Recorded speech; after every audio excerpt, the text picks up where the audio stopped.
capítulo 12, versículos 44 al 50. Perdón. Acá. Juan 12.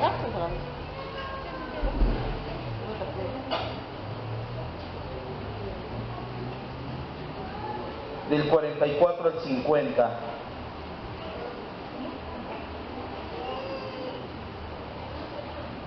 ¿Ya lo tenemos? Usted no se preocupe, vamos a darle lectura. Dice la Escritura: Jesús clamó y dijo: el que cree en mí, no cree en mí, sino en el que me envió. Y el que me ve, ve al que me envió. Yo, la luz, he venido al mundo para que todo aquel que cree en mí no permanezca en tinieblas. Aquel al que oye mis palabras y no las guarda, yo no le juzgo, porque no he venido a juzgar al mundo, sino que he venido a salvar al mundo. El que me rechaza y no recibe mis palabras, tiene quien le juzgue. La palabra que he hablado, ella le juzgará en el último día.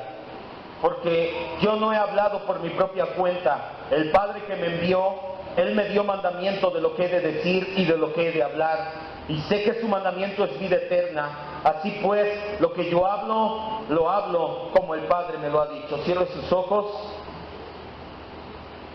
disponga su vida y su corazón, cual Nicodemo, para recibir la palabra del día de hoy. Te rogamos, Señor, que nos des esa disposición como Nicodemo, pero no solamente pedírtela desde el día de hoy, sino que pongas esa mentalidad en nosotros, Señor, que desde toda la semana estemos orando porque el día domingo hables a nuestras vidas, porque el día domingo nuestra mente sea renovada, porque el día domingo y todos los días tú seas edificando, exhortando, consolando nuestras vidas por medio de tu palabra. Te damos gracias, Espíritu Santo, porque esta palabra tú la llevas a nuestro corazón, de la mente al corazón. Tú haces que baje y que dé fruto y que seamos como Cristo, pues ese es el fin de todo discurso oído, dice Eclesiastés, dar gloria a Dios, que nuestra vida glorifique a nuestro Señor que nos salvó. Gracias, Señor, en el nombre de Jesús. Amén. El día de hoy estamos llegando al final, o llegamos ya al final del capítulo 12 del Evangelio de Juan. Ya reunimos 91 enseñanzas expositivas de este maravilloso Evangelio. Este capítulo comienza con lo que sucedió días después de la resurrección, del gran milagro de resurrección de Lázaro de Betania. El capítulo comienza narrándonos el honor y agradecimiento al Señor Jesús. Y en ese honor y agradecimiento se realizó un banquete en casa de Simón el leproso. Marta, como lo hemos visto, fiel a su temperamento, era de las personas que no se estaba quieta y se pone a servir a la mesa del Señor. Pero lo que realmente llamó nuestra atención en esta ocasión, en esa parte del relato, fue el corazón lleno de agradecimiento de María, hermana de Marta y de Lázaro, quien, sin importarle lo que la gente pudiera decir, se postró a los pies de Jesús y derramó perfume a los pies del Señor y secó con sus propios cabellos, un acto de sublime agradecimiento. Ya vimos todas las implicaciones, ya vimos cómo eran las mesas, ya vimos cómo eran los sillones en los que se reclinaban, ya vimos cómo era la sociedad en ese entonces. Por eso es que lo que hizo Marta no fue un simple acto de vamos a ver qué hacemos. Lo que hizo Marta fue un acto sublime de agradecimiento. A este acto de agradecimiento le sumamos la mayordomía que María tenía, pues a pesar de ser un perfume de nardo puro, y ya lo entendimos, el nardo era de un costo muy elevado, era puro, era genuino, estaba en un frasco sellado nuevo, su costo era altamente elevado, 300 denarios era el costo aproximado. Esto no le estorbó para dar de todo el corazón al Señor. No sin que antes, y lo vimos, el codicioso de Judas Iscariote se quejara por el supuesto desperdicio de recursos. Como lo entendimos ese día, siempre habrá personas que se opongan a los que dan con liberalidad, pero por lo regular son las personas que menos aportan por la avaricia del corazón. Cuando tú des, siempre va a haber personas como Judas que dirán, es que ¿por qué? Es que eso siempre va a haber personas que se opongan, pero van a ser por lo regular personas como Judas que lo hacen por avaricia y no por otra cosa. Lo siguiente que nos narra Juan, estamos recapitulando porque hoy terminamos el capítulo 12 del Evangelio de Juan. Lo siguiente que nos narra Juan es la entrada del Señor Jesús a la ciudad santa de Jerusalén. Jesús entró montado sobre un asno en calidad de príncipe de paz, no de guerrero conquistador. Las personas, exaltadas en su ánimo por la gloriosa resurrección de Lázaro, creían que era el Mesías político. Todos a una voz coreaban a su entrada, Hosana, bendito el que viene en el nombre del Señor, el Rey de Israel. Al igual que en esa ocasión, las personas no entendían nada de lo que en realidad estaba pasando. Juan mismo lo dice en su relato. Estas cosas sucedieron, pero no las entendieron ni los discípulos al principio, sino que cuando Jesús fue glorificado, se acordaron de que todo estaba escrito y de que Jesús les había dicho. Al igual que en ese entonces, así pasa en nuestros días. En las iglesias hay personas que no saben el verdadero motivo por el cual estamos aquí. Concluimos que estamos aquí por la gracia de Dios y para la gloria de Dios. Ese son el tipo de enseñanzas que usted ya debe de traer bien impregnada en su corazón. Que usted sepa que viene aquí por la gracia de Dios y para la gloria de Dios, el Evangelio completo. Jesús estaba todavía en Jerusalén cuando un grupo de griegos prosélitos de la fe judía, por medio de Andrés y Felipe, le preguntan acerca de la salvación. Nuestro Señor los enfoca mejor en el señorío. Sí, les habla y les dice, es necesario que yo muera, pero después le da una vuelta a la cuestión de la salvación y les completa el Evangelio y les empieza a hablar del costo del discipulado. Jesús les dice, el que ama su vida, la perderá. El que aborrece su vida en este mundo, para vida eterna la guardará. El precio de ser un verdadero discípulo del Señor es alto. No es fácil, no es una gracia barata, no es una gracia que hemos hecho a menos, perdón. El precio del discipulado es muy alto, pero como lo hemos entendido, el costo de no ser discípulo es todavía más alto, no en este tiempo, sino en la vida venidera, pues el costo es la muerte eterna. El precio del discipulado lo vimos, es ir en contra de lo que la mayoría piensa. Cuando tú te vuelves un verdadero discípulo, tú vas a ir en contra de lo que la mayoría piensa. Le llamamos ser contracultura. La Biblia le llama el camino o la puerta angosta, porque pocos son los que andan por este camino. Un camino que va en contra de todo aquello que ofende el carácter justo y santo de nuestro Dios. Que no se le olvide ese. No somos nada más contreras, no nada más vamos en contra de todo. Vamos en contra de todo aquello que atenta contra el carácter justo y santo de nuestro Dios. Pero las palabras de Jesús cuando les habla del costo del discipulado causaron controversia. Y fue lo que nos detuvimos la semana pasada sobre todo. Para no variar, hubo incredulidad por parte de la gran mayoría de las personas, aun y cuando vieron claramente muchos de los milagros, prodigios, señales indubitables que presentaba el Señor Jesucristo como Dios y Mesías Salvador. Esta incredulidad no frustró el plan de Dios. No podemos pensar y quedarnos y decir, ay, es que la gente frustró el plan de Dios porque mira, no creyeron. No, de hecho lo vimos, ya está escrito desde Isaías que iban a ver y no iban a ver. Vaya, que iban a tener ojos y no iban a ver, que iban a tener oídos, no iban a escuchar, iban a tener corazón y no iban a entender. Esta incredulidad no frustró el plan de Dios. Por el contrario, fue, sin anular la responsabilidad y culpa del hombre, el medio por el cual se llevó a cabo el perfecto decreto de Dios, de que Cristo tenía que morir de forma vicaria. Aún así, no dejó de sorprendernos el endurecimiento de corazón, no solo del pueblo de esa época, muchos en la actualidad, y fue lo que vimos la semana pasada, viven con un corazón endurecido.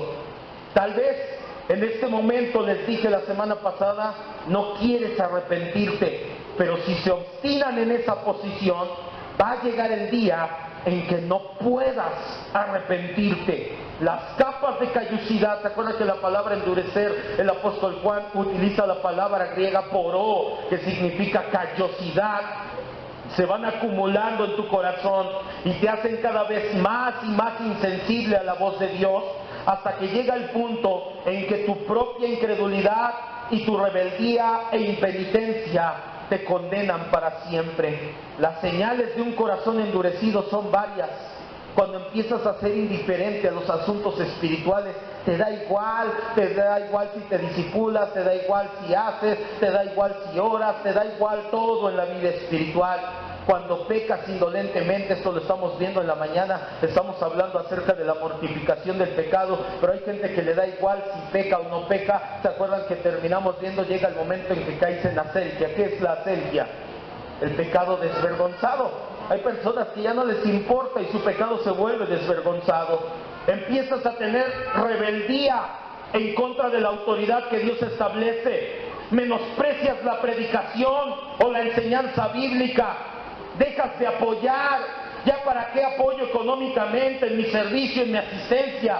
Todos estos son síntomas del endurecimiento de corazón. Son señales que deberían de ponerse en alerta máxima, pues este es un asunto sumamente delicado.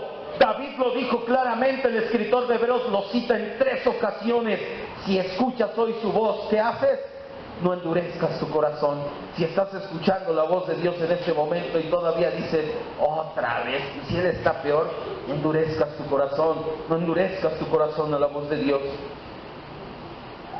Como ya lo mencionamos la semana pasada, hasta este punto llega el ministerio público del Señor Jesús. De ahora en adelante, solamente se va a dirigir a sus discípulos y a los líderes del pueblo, a los miembros del Sanedrín, a Poncio Pilato, a Herodes. Solamente se va a dirigir Jesús de ahora en adelante. Pero antes de continuar con el relato, Juan nos da una recopilación de la enseñanza pública de Jesús y lo deja plasmado en estos últimos versículos del capítulo 12. Como ya lo aclaramos la semana pasada, el versículo 44 al 50 no lo está predicando a la gente. Ya se había apartado de ellos, ya se había hecho a un lado, ya se había ido con sus discípulos a un lado a la cercanía del templo, ya no estaba la multitud escuchándolo. Ya los oyentes directos eran los discípulos. Por eso Juan pudo recopilar las palabras de Jesús.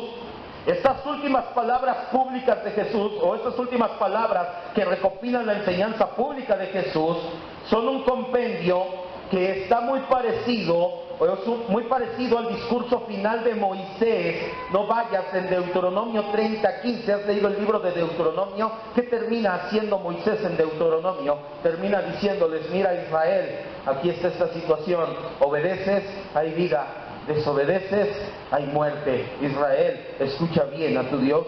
Es algo muy parecido lo que hace Jesús. Por eso es que Jesús es el cumplimiento. Moisés es un tipo en el Antiguo Testamento de Jesús.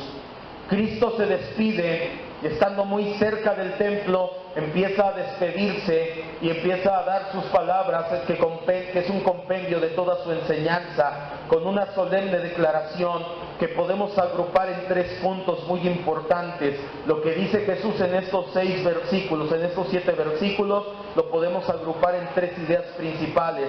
La primera, el privilegio, el honor de aquellos que creen. Versículo 44. Ahora sí, vamos a darle a la exposición del Evangelio de Juan para nuestro día de hoy. Ya vemos el contexto, ya sabemos todo lo que pasó. Vamos a verlo ya, lo del día de hoy.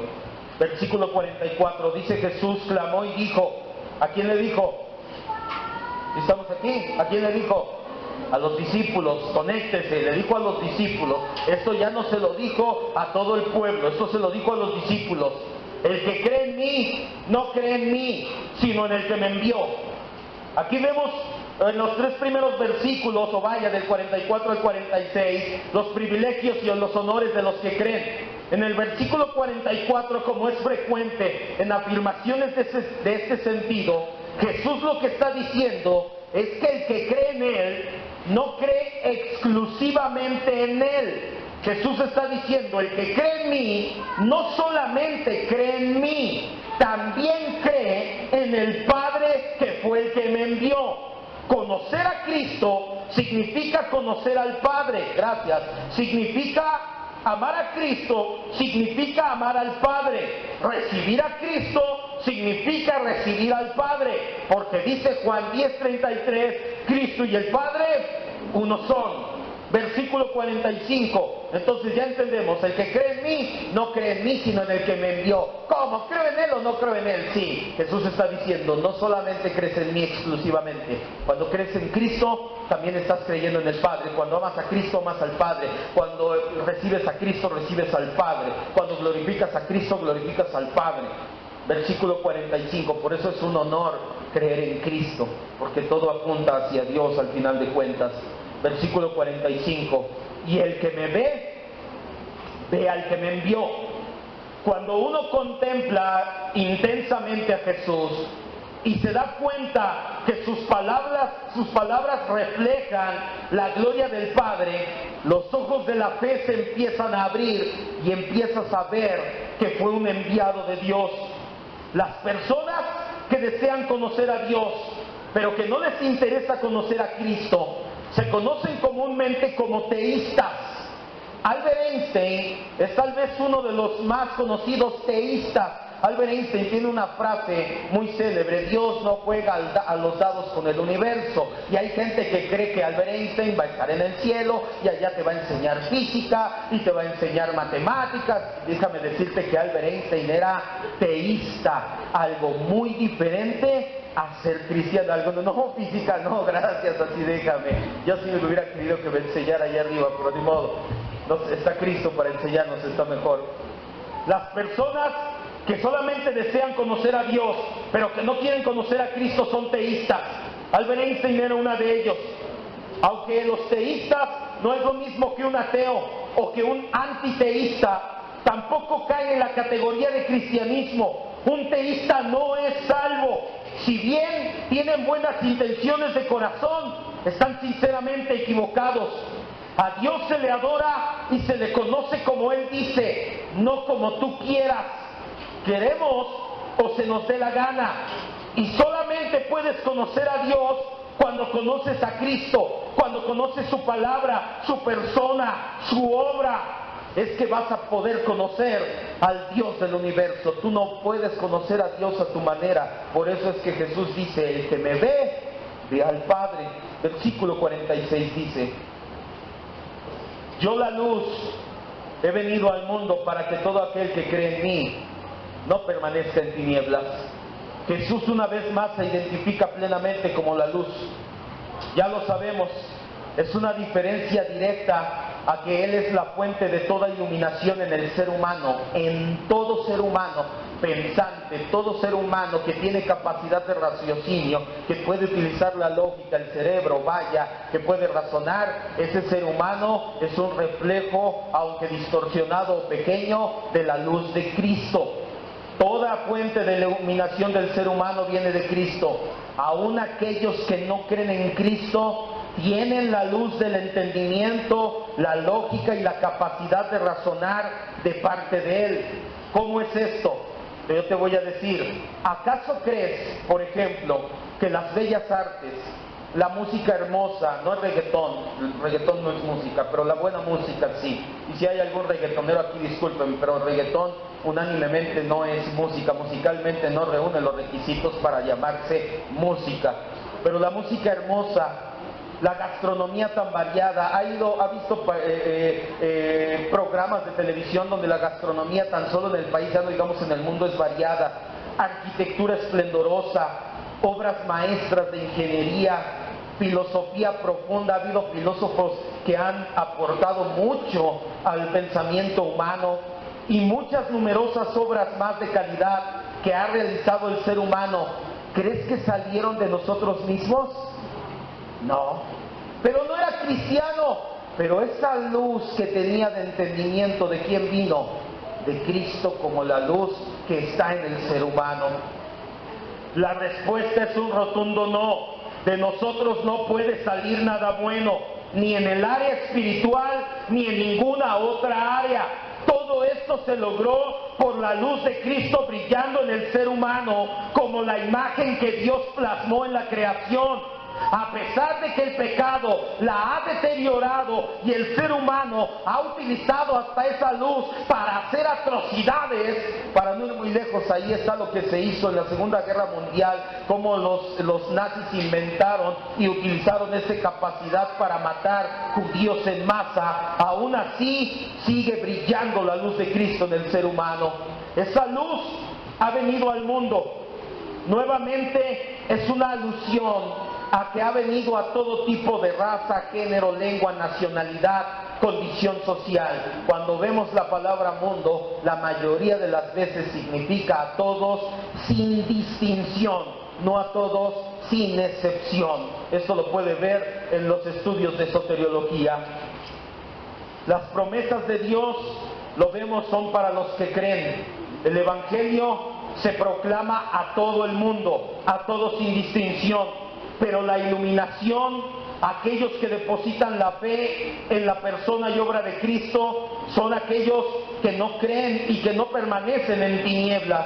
Los demás, sus mismas tinieblas, no los dejan percatarse y están inmersos en ella. Versículo 47. Hasta aquí termina el primer punto. ¿Cuál es el primer punto? El honor de aquellos que creen. ¿Cuál es el honor? Que recibes al Padre, amas al Padre y que no estás en tinieblas. El segundo punto, versículo 47 y 48, nos habla del peligro tremendo de aquellos que no creen. Versículo 47 dice: al que oye mis palabras y no las guarda, yo no le juzgo, porque no he venido a juzgar al mundo, sino a salvar al mundo. El propósito principal de la primera venida, mucho ojo con esta situación, la primera venida de Cristo no fue condenación, sino salvación. Juan 3:17, ya lo vimos hace unos meses, no importa, vaya a Juan 3:17.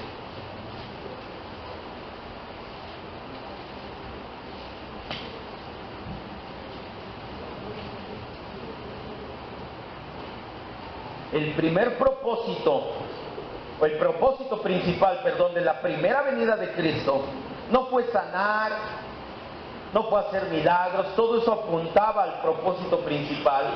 No fue predicar, no, todo eso apuntaba al propósito principal. ¿Cuál fue el propósito principal?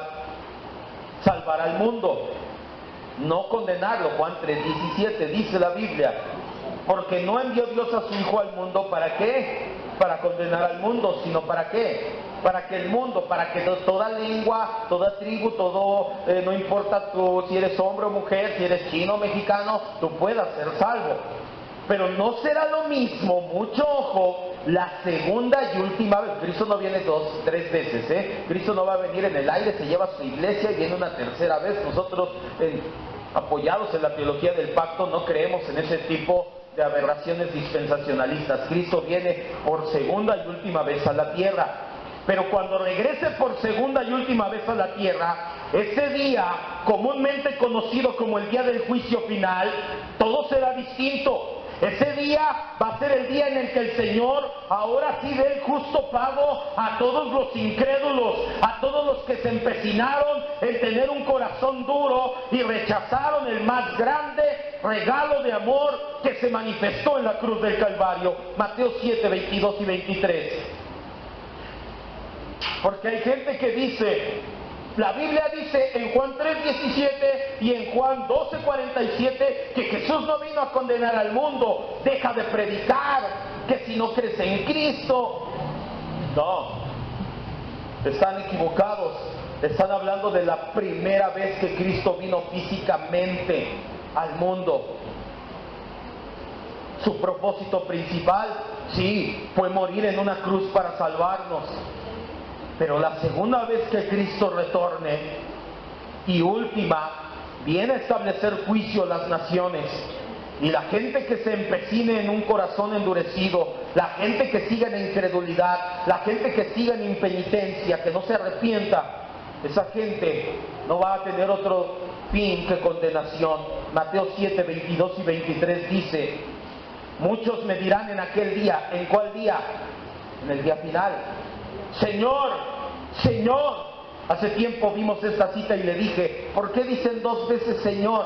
Porque para los hebreos era una manera de decir: te conozco, somos conocidos. Si mandaban el título, porque la palabra Señor es un título, o tu nombre: hola, hola, Ángel, Ángel. Era una manera, así como nosotros aquí en México, de ¿a poco no somos conocidos, no somos valedores? Decimos aquí. En el tiempo de los hebreos era: di 2 veces su nombre o su título. Señor, Señor, yo te conocí, ¿a poco no fuimos íntimos?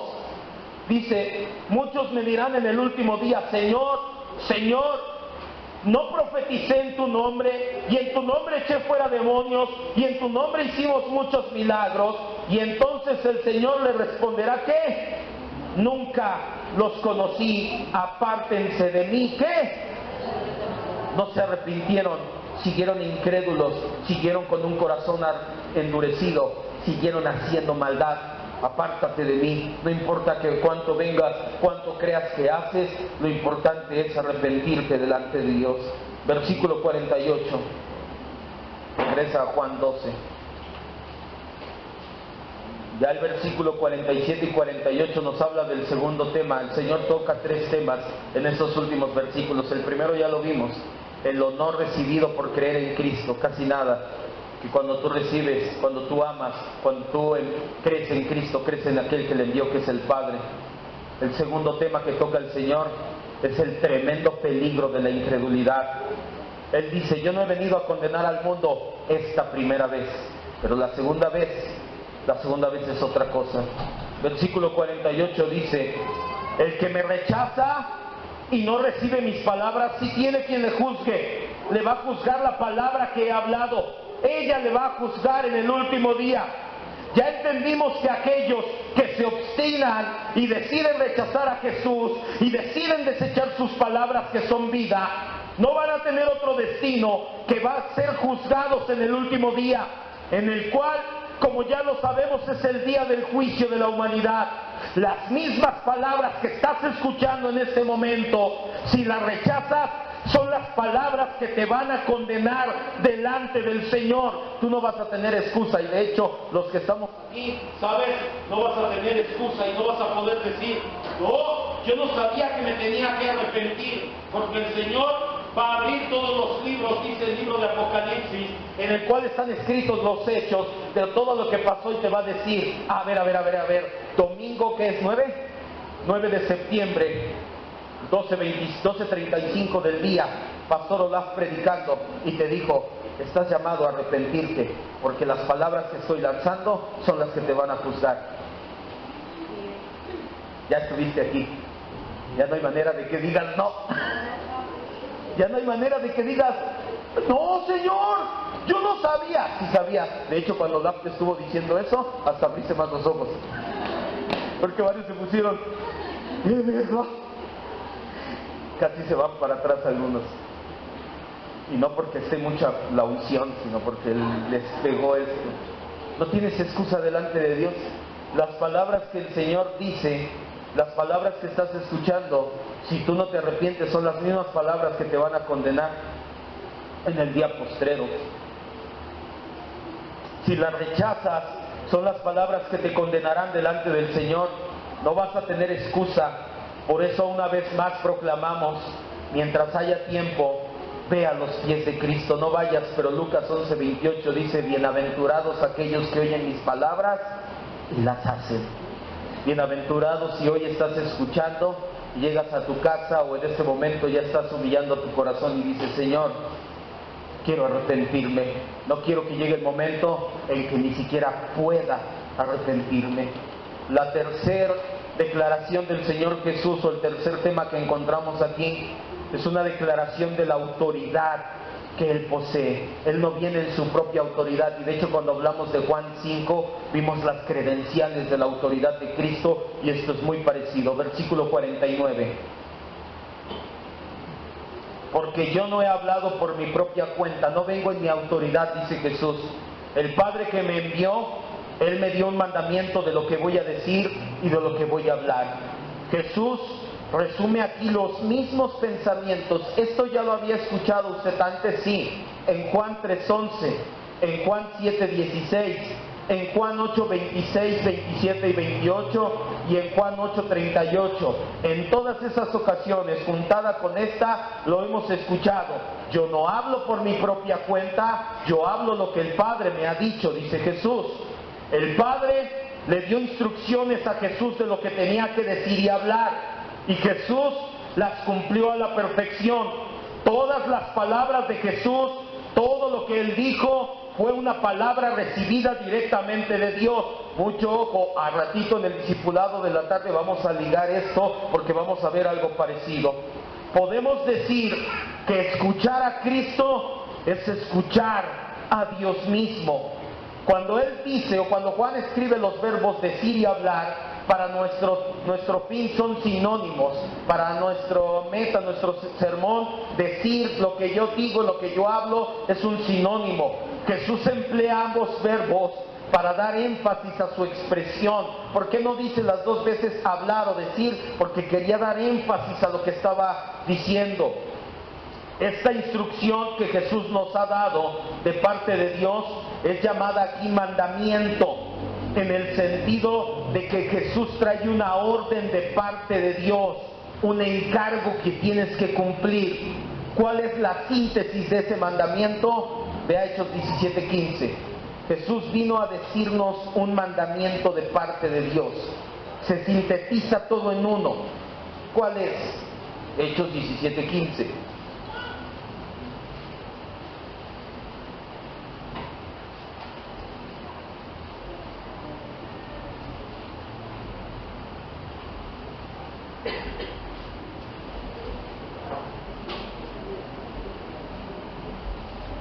Y aunque le hagas al loco y lo quieras borrar de tu memoria, ya quedó registrado. Para que no digas, ya se me olvidó, ya se me olvidó. No. Ya quedó registrado. Hechos 17:15.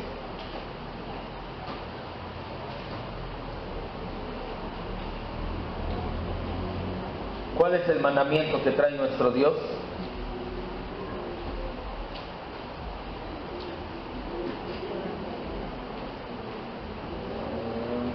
Ah, caray, no es esta. ¿Cuál es el 5?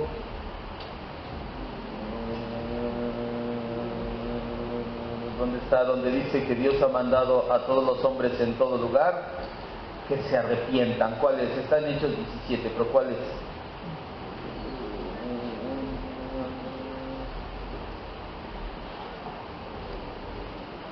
17, es en Hechos 17, cuando el apóstol Pablo les dice que Dios tiene un mandamiento, manda a todos los hombres en todo lugar que se arrepientan.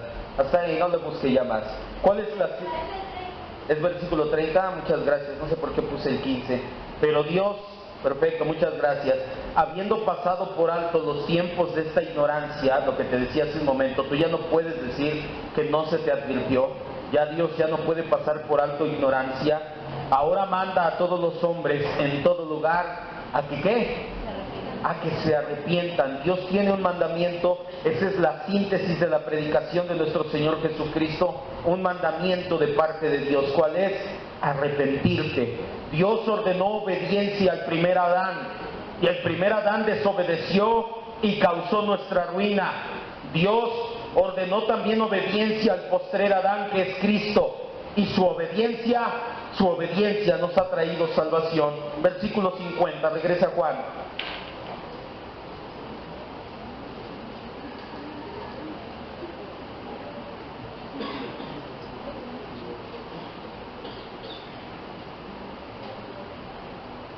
Sé que su mandamiento es vida eterna. ¿Cuál mandamiento? El de arrepentirte. Cuando tú te arrepientes, tienes vida eterna como consecuencia. Así pues, lo que yo hablo, lo hablo como el Padre me lo ha dicho. Jesús estaba diciendo claramente que tenía una comisión dada por el Padre mismo y tiene que ver con la vida eterna de los seres humanos. Él vino a revelar, a proclamar y a procurar que tengamos vida eterna. De ahí que quienes seguimos la instrucción de Cristo, creemos en su palabra, nos arrepentimos, tenemos la seguridad de la vida eterna. Por eso es que aquellos que desobedecen a Cristo renuncian por ellos mismos a la vida eterna. Ellos mismos se están privando de esta bendición eterna. Pero hay gente que equivocadamente piensa que el Hijo nos trae un mensaje de amor y que el Padre tiene un mensaje de ira. Dios nos libre de la idea de tener y de pensar que entre el Padre y el Hijo hay un abismo de naturaleza, que el Padre es un juez iracundo y el Hijo un Salvador amoroso. Por el contrario, Jesús comunica solamente lo que el Padre da y lo comunica exactamente como el Padre lo ha dado. Juan 3:16, no vaya, dice, porque de tal manera que hizo Dios. No dice que es un Dios, porque hay gente que toma este versículo, también por eso es bueno hablar expositivamente, y dicen, es que Dios es un Dios de un mandamiento iracundo, si tú no te arrepientes Dios te va, pero Jesús es amor. Mentira, Jesús y el Padre son uno mismo en naturaleza y atributos. Nunca pienses, ese es un pensamiento, aquí estoy, gnóstico, que piensan que el Dios del Antiguo Testamento es malo y el Dios del Nuevo Testamento es bien buena onda. Jamás pienses así. Acuérdate, esto es una revelación progresiva. Poco a poco Dios se va mostrando en su plan y en su persona de manera más plena y más perfecta, y Él sabía cómo era que tenía que, o qué era lo que tenía que mostrar primero. Romanos 8:32. Quiero que quede bien claro esto. La Biblia nos habla del Padre como un Dios de amor también. Es el Dios del amor incondicional. Romanos 8:32. Qué bueno que Jesús vino a aplacar la ira del Padre. Sí, sí lo hizo, pero no porque el Padre solamente sea ira y Jesús solamente sea amor. Estamos hablando de ira como atributo de cólera, no de ira de irar. De hecho no es irar, es mira, no ira. Íralo, es míralo. Romanos 8:32 dice, el que no escatimó a su propio Hijo. ¿Quién no escatimó a su Hijo? El Padre no escatimó a su Hijo, sino que hizo, lo entregó por todos nosotros. ¿Cómo no nos dará con Cristo todas las cosas? Segunda de Corintios 5:19 al 21.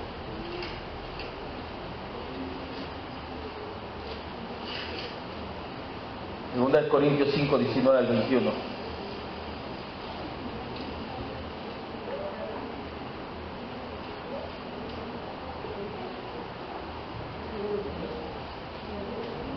¿Ya lo tenemos?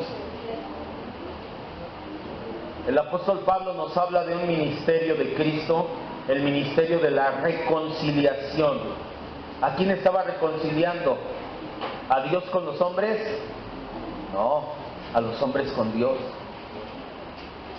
Dios, versículo 19, Dios estaba en Cristo reconciliando consigo al mundo, no tomándoles en cuenta a los hombres sus pecados, y nos encargó a nosotros la palabra de la reconciliación. Así que somos embajadores en nombre de Cristo. Ojo, como si Dios rogase. Un Dios iracundo solamente no rogaría, pero un Dios de amor sí, como si rogase. No es que Dios se esté rogando, ándale, si es que tengo las manos atadas. No, su amor es tal que pareciera esa situación, como si Dios rogara por medio de nosotros. Te rogamos en nombre de Cristo, reconcíliate con Dios. Hasta ahí nada más. Y por último, Gálatas 4:4. Me pareció importante que quedara clara esta parte, por eso tocamos varias citas.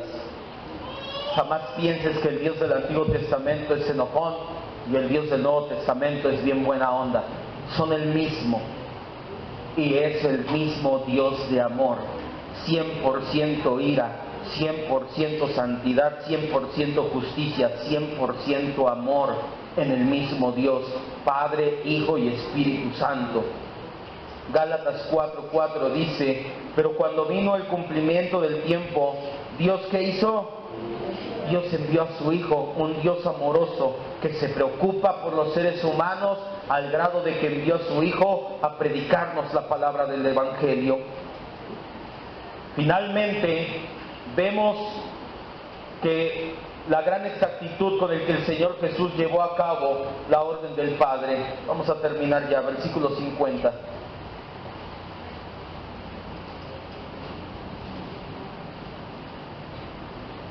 La segunda parte del versículo. Así pues, lo que yo hablo, lo hablo como el Padre me lo ha dicho. De la misma manera que un testigo fiel ocasiona la salvación de un acusado, así también Cristo cumplió fielmente el encargo que le dio el Padre de revelar y procurar vida eterna. Cristo habló la verdad, toda la verdad y solamente la verdad.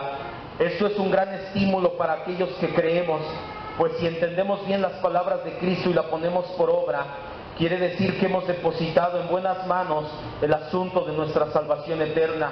Si no lo hacemos así, arriesgamos la eternidad de nuestra alma, pues la exponemos a una eterna condenación. Quiero que cierre sus ojos. Vamos a terminar ya.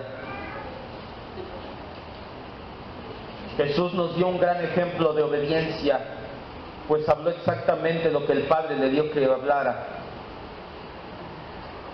Y es el único de honor que Jesús aprecia y desea. Las palabras que Jesús utilizó para hacer una compilación de toda su predicación pública. Ojo, esta es su predicación pública resumida, pero no la dijo en público, se la dijo a sus discípulos. Aquí solamente resumió. Se puede catalogar en 3 temas, ya los vimos. El primero, los primeros 3 versículos, el privilegio, el honor que reciben todos los que creen, porque el que cree en Él no solamente cree en Cristo, sino cree en el Padre que le envió. Ese es el privilegio eterno de aquellos que creemos en Cristo. El segundo tema que Jesús tocó, el terrible peligro en el que se encuentran los que no creen. No tenemos ninguna excusa ya no hay tiempo de ignorancia, ya no se pasa por alto la ignorancia. Hoy hemos sido confrontados con la palabra arrepentimiento, y ya no puedes decir un día: Señor, yo no sabía que me tenía que arrepentir. Si bien en su primera venida Jesús no vino a condenar al mundo, tus mismas palabras, lo que estás escuchando, te va a condenar si no te arrepientes. La segunda vez que Cristo venga va a venir a establecer su justo juicio. La tercera o el tercer tema, la autoridad que Él posee. ¿Cuál autoridad? La autoridad del Padre mismo. No vino a hablar sus palabras, no vino a dar sus mandamientos, no vino a hablar lo que Él pensaba. Cristo, a pesar de ser Dios, se sujetó de manera tal que dijo: yo voy a hablar, voy a decir, voy a exponer, voy a predicar únicamente lo que el Padre me dé a predicar. Cierre sus ojos. Y sobre todo quiero hacer énfasis en el segundo punto. Es la parte trascendente, es la parte importante para muchos de nosotros el día de hoy. Una vez más cito a David y al escritor de Hebreos: si escuchas hoy su voz, no endurezcas tu corazón. Si el Espíritu Santo ha estado hablando a tu vida últimamente, si vives en un endurecimiento continuo y progresivo y aún no te quieres arrepentir, ten cuidado, porque llegará el momento en que no puedas arrepentirte.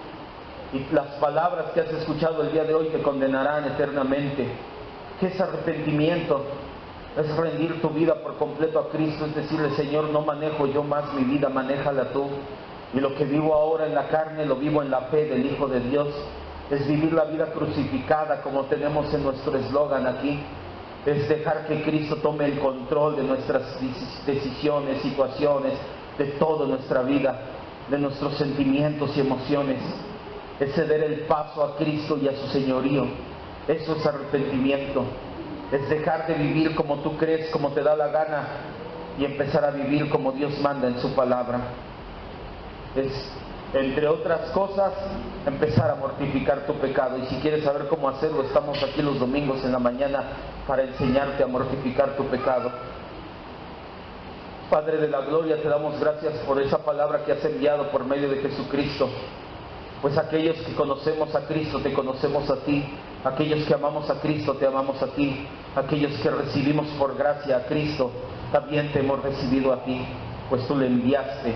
Tú y Él son uno solo. Te damos gracias por ese enorme privilegio que nos das.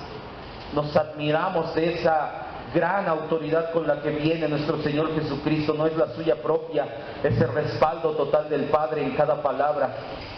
Pero sobre todo le rogamos porque no seamos una iglesia impenitente, porque no seamos una iglesia arrogante y orgullosa, obstinada, que porque tenemos sana doctrina creemos que estamos bien, sino todo lo contrario.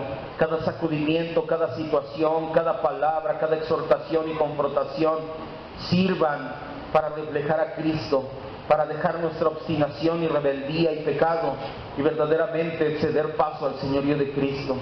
Espíritu Santo, nosotros sabemos, hemos entendido que tú utilizas tu palabra, la oración y las pruebas para lograr esto. Y si estamos inmersos en alguna prueba, si estamos renovando nuestra mente, si estamos orando, es porque queremos ser como Cristo. Anhelamos tu señorío, anhelamos arrepentirnos, Señor. No por miedo, no porque creamos o no porque sabemos que aquel que no se arrepiente le espera una expectativa horrenda de juicio, sino por amor al Dios que nos amó, al mismo Dios de amor del Antiguo y Nuevo Testamento, que no escatimó ni a su propio Hijo. Si nosotros le amamos, es porque ese Dios nos amó primero y envió a su Hijo en la muerte y muerte de cruz en nuestro lugar. Gracias, precioso Espíritu Santo, porque estas palabras sé que van a confortar